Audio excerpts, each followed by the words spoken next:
ఐడిఓన్లోని సమావేశ మందిరంలో వివిధ శాఖల సమీక్ష సమావేశానికి జిల్లా కలెక్టర్ అద్వైత్ కుమార్ సింగ్ అధ్యక్షతన ముఖ్య అతిథిగా రాష్ట్ర మంత్రివర్యులు డాక్టర్ ధనసరి అనసూయ సీతక్క, మహబూబాబాద్ పార్లమెంట్ సభ్యులు పోరిక బలరాం నాయక్, ప్రభుత్వ విప్ డోర్నకల్ ఎమ్మెల్యే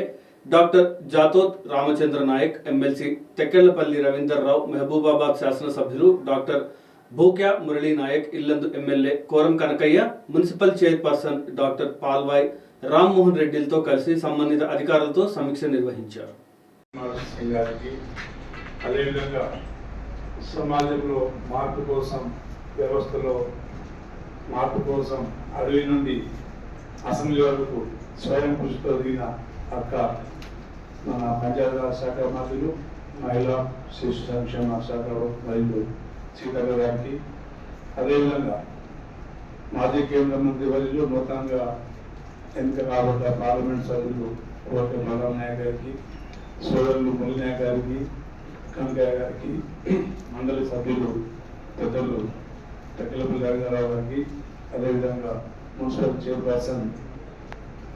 రామ్మోహన్ రెడ్డి గారికి, అదేవిధంగా వివిధ హోదాల్లో ఉన్న అధికారులకు అందరికీ పేరు పేరున నమస్కారం తెలియజేస్తున్న పాత్రికేయ సోదరులకు కూడా. ముఖ్యంగా ఇంతకుముందు అక్కగారు చెప్పినట్టు అందరం కష్టపడి లక్ష్యాలు మనసులో పెట్టుకొని ఈ సమాజానికి ఏదో సామాజిక